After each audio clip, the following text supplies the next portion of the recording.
মন্ত্রীমশাই আমাদের অনাথ করে দিল রে ঘরটা। আগে পকেটে কত রোজগার ছিল, এখন খেটে খেতে হচ্ছে। মন্ত্রী মশাই আমাদের দল থেকে বের করে দিয়েছে বলে ভেঙে পড়িস না। আমরা নিজেরাই নিজেদের দল বানিয়ে নিয়েছি। এবার দেখ না কিভাবে ওই লোকজনকে নাকানি চোপানি খাওয়াই। হ্যাঁ, আমাদের দল মানে তো ওই সবেদ নীলমণি পেঁচো ডাকাত, ওর উপরে আমার কোনো ভরসাই নেই। আরে বিশ্বাস আর ভরসা এই দুটোই তো আমাদের কাছে আছে নাকি? শোন, আমি পেঁচোকে একটা কাজে পাঠিয়েছি। যদি পেঁচো এই কাজটা করতে পারে তাহলে আমাদের রোজগারও হবে, প্রতিশোধ নেওয়াও হবে।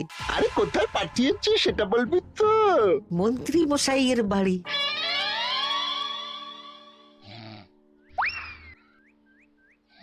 এই তো সুযোগ, একদম পরিষ্কার হাতটা দেখা যাচ্ছে। এবার আমার শিল্পী হাতের কাজটা দেখাই।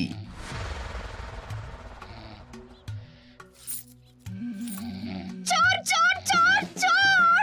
কোথায় কোথায় চোর? আমার গলার হার টেনে নিয়ে পালালো। এই তো কদিন আগে গড়িয়ে দিলাম। যাও না, গিয়ে চোরকে ধরো। ওই তো দেখা যাচ্ছে। এই বেটা দাঁড়া বলছি, হাতে পেলে না পিঠ গরম করে ছেড়ে দেবো। হাতে এলে তো এই এই এই বেটা দাঁড়া বলছি। এই বেটা দাঁড়া বলছি, দাঁড়া বলছি।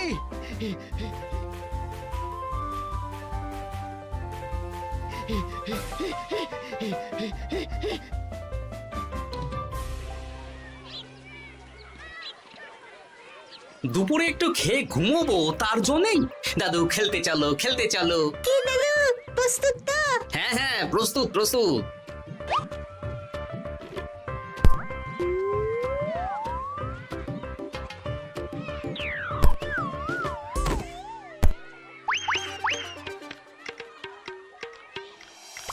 আরে আরে, এ তো পেঁচো ডাকাত। ধরো বেটাকে, ধরো ধরো। আমার গিন্নির গয়না চুরি করে পালাচ্ছিল, ওর ট্যাকেই পাওয়া যাবে। ধরো।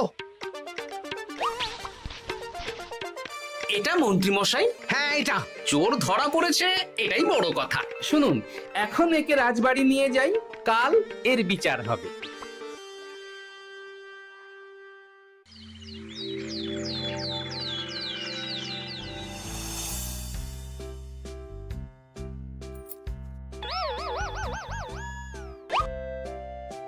এতদিন গোপাল বুদ্ধি দিয়ে বাজিমাত করত, এবারে তো সাহসিকতার মাধ্যমে ভয়কে জয় করে পেঁচো ডাকাতকে ধরেছে। মানছি যে গোপাল আমার গিন্নির হার ফিরিয়ে দিয়েছে। বল মেরে ডাকাত চোর আমিও ধরতে পারি, এটা এমন কোনো সাহসের কাজই না। ঠিক আছে গোপাল, তুমি কিছু বলতে চাও? হ্যাঁ, বলতে চাই মহারাজ, আমি এই কৃতিত্বের ভাগীদার একা হতে চাই না। কারণ ন্যাপলা বলটা করেছিল বলেই আমি চালিয়ে খেলেছিলাম, আর ওই বল সোজা গিয়ে পড়ে পেঁচোর মাথায়। আর পেঁচু ডাকাত অক্কা যায়। এই তো সাহসিকতা, তুমি তো ওখান থেকে ভয়ে পালিয়ে যাওনি। আমি আবার বলছি, তোমার মতো সাহসী লোক যতদিন কৃষ্ণনগরে আছে ততদিন আমি নিশ্চিন্ত।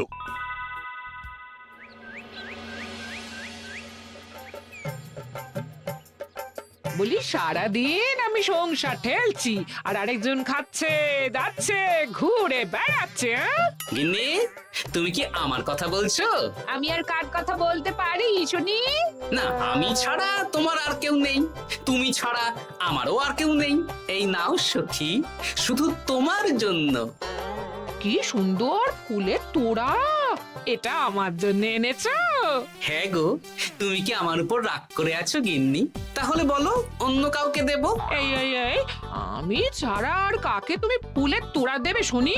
না, ভাবলাম তুমি হয়তো রাগ করে আছো। না না না না, ও কিচ্ছু না। এই তো বাইরে গরম না, এই তুমি বসো বসো, আমি শরবত করে দিচ্ছি।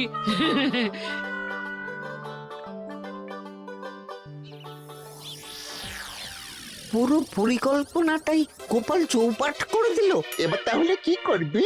ভাবতে হবে ভাবতে হবে। পেঁচো ধরা পড়েছে বলে তো আর আমরা হাত পা গুটিয়ে বসে থাকতে পারি না। না, ঠিক বলেছিস, অন্য কিছু একটা করতে হবে।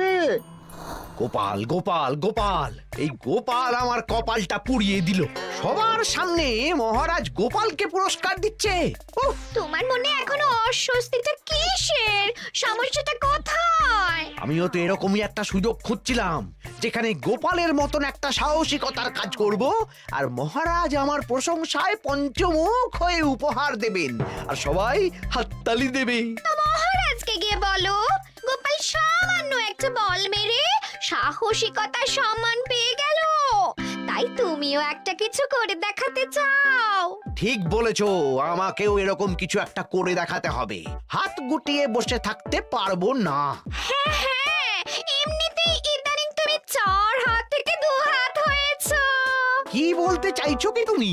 আসলে এতদিন তোমার আরো 2টো হাত বটা আর ঘটা তোমার সাথে তালে তাল মিলিয়ে কাজ করতো, এখন তো ওরাও নেই। নেই না, ওই আপদ দুটোকে বিদেয় করে দিয়েছি। হ্যাঁ, দিন দিন লোভ বাড়ছিল, জিভ লম্বা হয়ে যাচ্ছিল। বেশ, তাহলে কালকে মহারাজকে বললো তোমার মনের কথা। কালকেই বলবো।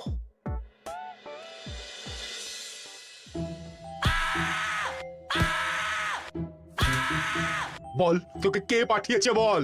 তোর এত বড় সাহস, তুই মন্ত্রী মশাইয়ের বাড়িতে দিনে দুপুরে চুরি করিস? বল। বলছি আমাকে ঘটাদা পাঠিয়েছিল। মন্ত্রী মশাইয়ের দল থেকে বেরিয়ে বটাদা আর ঘটাদা একটা নতুন দল খুলেছে, আমি ওই দলে যোগদান করেছি। আচ্ছা, এই ব্যাপার। বেটাদের একবার হাতে পাই।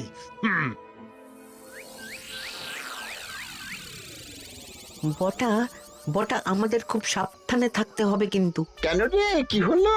কানাঘুষো আর ওই গোপন সূত্রে খবর পেলাম, মার খেয়ে পেঁচো আমাদের নাম বলে দিয়েছে। বলিস কি?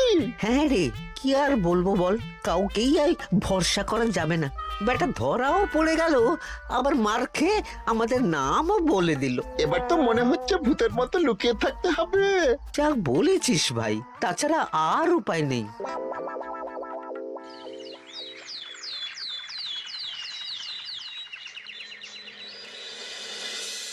মহারাজ, আজ আমি সুবিচার চাই মহারাজ। কেন মন্ত্রী মশাই, আপনার উপরে আবার অবিচার কখন হলো? হ্যাঁ মন্ত্রী, তুমি কি সুবিচার চাইছো বলো? আমাকে সাহসিকতা দেখানোর সুযোগ দিলে আমিও গোপালের মতন ওরকম ঢের ঢের উপহার আনতাম। আচ্ছা, সুযোগ কি বলে কয়ে আসে? সেসব আমি জানি না।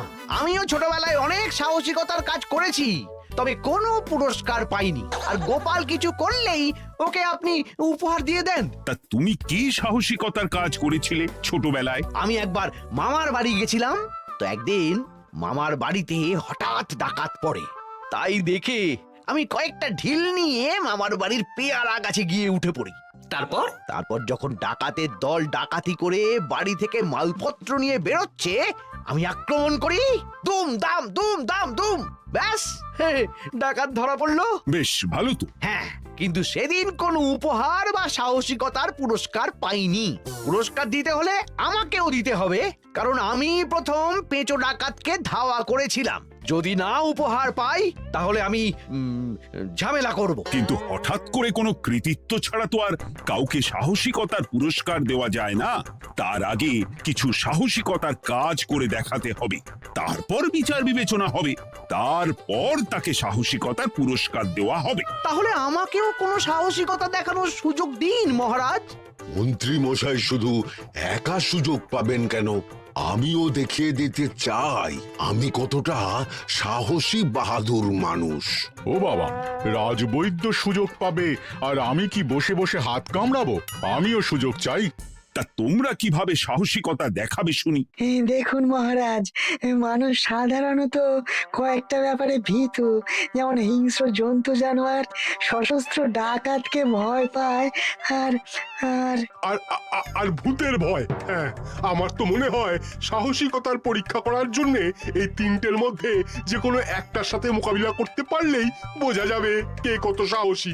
এটা তোমরা ঠিক বলেছো, কিন্তু ব্যাপারটা হলো জঙ্গলের পশুরা জঙ্গলে যেমন আছে থাকুক, ওদের নিয়ে নাড়াঘাটা করার দরকার নেই। ডাকাত তো গোপাল ধরেছে, এখন পড়ে থাকলো ভূত। মহারাজ, আপনি তাহলে ওই ভূতুড়ে বাড়ি খুঁজুন, তারপর সবাইকে ভূত ধরে আনতে বলুন। দেখি মন্ত্রীর আবদার মেটানোর জন্য তো তাই করতে হবে।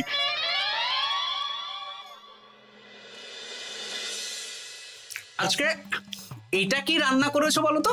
ছোলা আর আলু দিয়ে তরকারি। ঝটপট খাবারটা খেয়ে নাও তো দেখি। হ্যাঁ, আচ্ছা, ছোলা আলুর তরকারি দিয়ে শুকনো রুটি খাওয়া যায়? হ্যাঁ, আহ বেশি বায়না না করে যা রান্না হয়েছে তা খাও তো বাপু।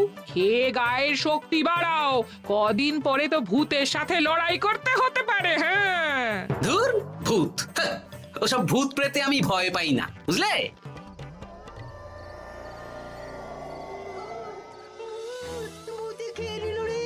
কি ভয়ঙ্কর! মহারাজ বাঁচান, বাঁচান! মহারাজ উপরে পায়চারি করছেন, কোথায় ভূত? আমি মহারাজের সঙ্গে দেখা করতে চাই। আচ্ছা আচ্ছা, উপরে যান।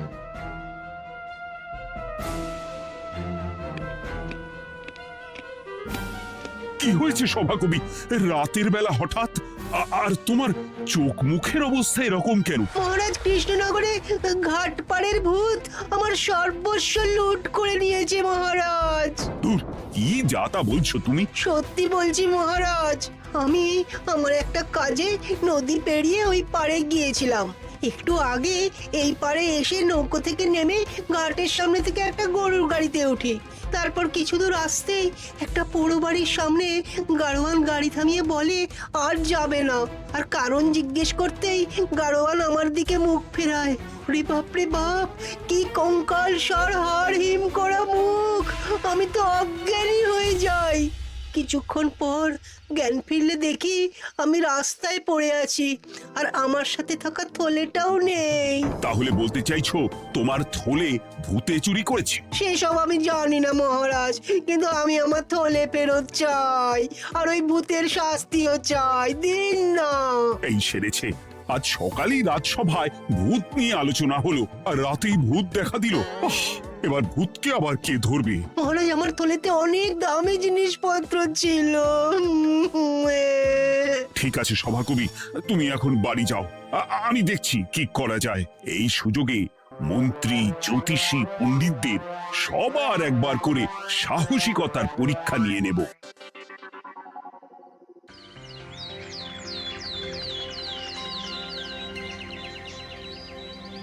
এই তো তোমরা সবাই চলে এসেছো। মহারাজ, আমার মনে হচ্ছে আপনি কোনো কথা বলার জন্য উদ্গ্রীব হয়ে আছেন। গতকাল আমার সব লুট করে নিয়েছে ভূত। কোথায়? কোথায় ভূত? সভাকবি, কোথায় ভূত? মন্ত্রী মশাই, বাড়িতে গিয়ে আয়নার সামনে নিজের মুখটা দেখুন, দেখতে পাবেন। গোপাল, খুব খারাপ হয়ে যাচ্ছে কিন্তু। ওসব খারাপ ভালো পরে হবে। আর মন্ত্রী, বৈদ্য, জ্যোতিষী, তোমরা কালকে বলছিলে না তোমরাও সাহসিকতা দেখানোর সুযোগ চাও? তাই ভূত ধরে দেখাতে পারলেই তোমাদের আমি পুরস্কৃত করব। কিন্তু মহারাজ, ভূত কোথায় পাওয়া যাবে? গতকাল রাতে ঘাট পাড়ি এক গাড়োয়ানের গরুর গাড়িতে চাপতেই তোমরা ভূত দেখতে পাবে। প্রথমে মন্ত্রী, বৈদ্য, জ্যোতিষী, তোমরা চেষ্টা করে দেখো। যদি ভূত ধরতে না পারো তখন গোপাল যাবে, আর যে বা যারা ভূত ধরে আনতে পারবে তাকে বা তাদেরকেই আমি পুরস্কার দেব। আমার কারো সাহায্য লাগবে না মহারাজ, কিন্তু আপনি এত করে যখন বলছেন, না হয় বৈদ্য আর জ্যোতিষীকে নিয়েই যাব। দেখবেন আমরাই ভূত ধরে আনবো। আমরা বীর, আমরা সাহসী। ওসব ভূত ধরা গোপালের কম্য নয়।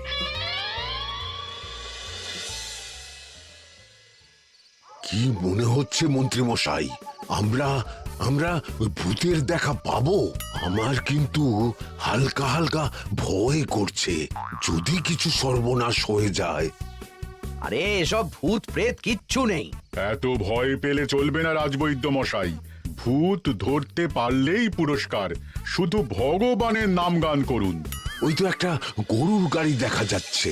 মহারাজ তার মানে এর কথাই বলছিল। হ্যাঁ, আর তো অন্য কোনো গরুর গাড়ি দেখতেও পাচ্ছি না।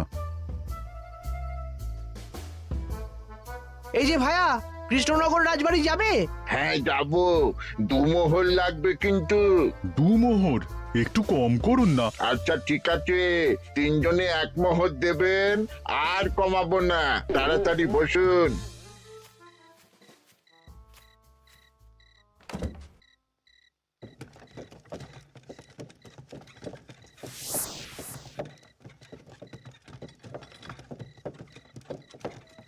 দূর দূর দূর, এতক্ষণ কোনো ভূতই নেই। সভাকবি যে কি দেখে ভয় পেয়েছে কে জানে। অকারণে এক মোহর লোকসান। সত্যি আমরা অকারণে সাহসিকতার পরীক্ষা দিতে এলাম।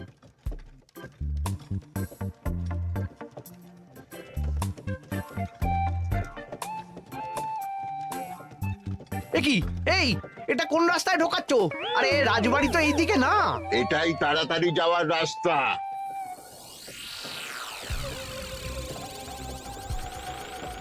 গাড়ি আর যাবে না। যাবে না মানে? আমরা তো রাজবাড়ি অবধি যাব। হাতের আংটি পয়সা করি যা আছে বের করে ফেল, নইলে এক্ষুনি চিবিয়ে খাবো। ওরে বাবা, ভূত ভূত পালাও।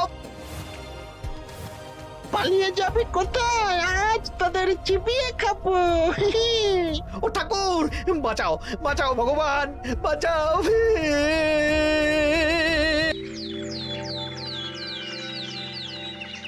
মহারাজ মহারাজ, আমাদের লুট করে নিল। ভূত আমাদের সর্বনাশ করে দিল, বাঁচান। তার মানে তোমরা তিনজন মিলেও ভূত ধরতে পারোনি? ছি ছি ছি ছি ছি। এই তোমাদের সাহস! হ্যাঁ, আমরা কি করে জানবো মহারাজ যে আসল ভূত আছে? গোপাল, ব্যাপারটা কিন্তু খুবই সমস্যার। এরকম পর পর রাতে দুটো ভুতুড়ে ঘটনা হলো। তুমি দেখো না যদি কিছু করতে পারো। আচ্ছা মহারাজ, দেখছি।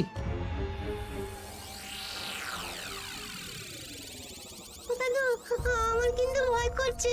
শুনলাম কালকে মন্ত্রী মশাইকেও ভূতে তাড়া করেছিলাম। আমার মনে হচ্ছে কিছু একটা রহস্য আছে। সে যাই রহস্য হোক, আজ আমরা এর শেষ দেখে ছাড়বো। হ্যাঁ, তারপর আমাদের যদি ভূতে ধরে? তোরা কোনো চিন্তা করিস না, সব ওষুধ আমি এই থলে করে নিয়ে এসেছি। হয়তো ঘাটের কাছে একটা গরুর গাড়ি দেখা যাচ্ছে। ভাই, দক্ষিণ পাড়া যাবেন? হ্যাঁ যাবো, 2 মোহর লাগবে। বেশ, চলো চলো। এত রাতে তো গরুর গাড়ি রাস্তাঘাটে চলে না, তাই বাধ্য হয়ে ঘাটের এদিকে এলাম।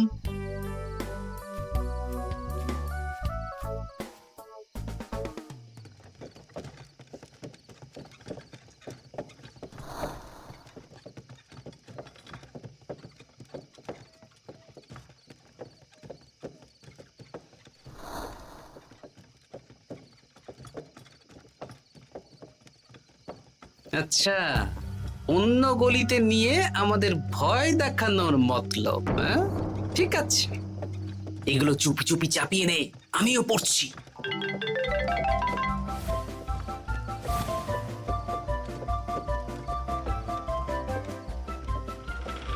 আর গাড়ি যাবে না। সাথে যা আছে সব দে, নইলে চিবিয়ে খাবো। তুই কে রে? তোকে সব দেব? ভূত বাঁচাও বাঁচাও! তুই কি ভেবেছিস? তুই নকল ভূত সেজে লোকেদের ভয় দেখাবি, আর আমরা চুপচাপ বসে থাকবো? তোর পাপের ঘোড়া পূর্ণ হয়েছে, আজ কেউ তোকে বাঁচাতে পারবে না। এবার মজা সামলা।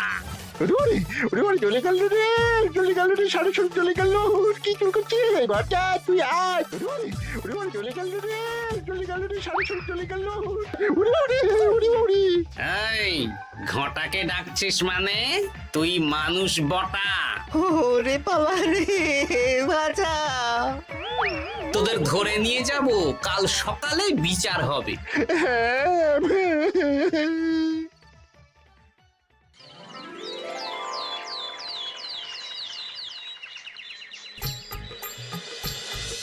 সাবাস গোপাল, তুমি তো কামাল করে দিয়েছো।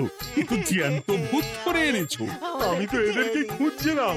হ্যাঁ, এরাই তো পেঁচোকে পাঠিয়েছিল মন্ত্রী মশাইয়ের বাড়ি চুরি করতে। হ্যাঁ, তার মানে গতকাল বটা। আমি তোদের ছাড়বো না। সত্যি গোপাল, এবারেও তুমি বাজিমাত করে দিলে। আচ্ছা, তুমি একটু ভয় না পেয়ে এদের ধরলে কি করে? যখনই শুনলাম ভূত জিনিসপত্র সোনাদানা লুট করছে, তখনই বুঝতে পারলাম এটা ভূত না, মানুষ। তাই কাঁটা দিয়ে কাঁটা তোলার জন্য আমি আর আমার নাতি নাতনিরা ভূত সেজেই মানুষরূপী ভূতকে জব্দ করলাম। সত্যি গোপাল, তুমি সাহসী বীর পুরুষ। তোমার সাহসের কাছে বাকিরা তো নস্যি।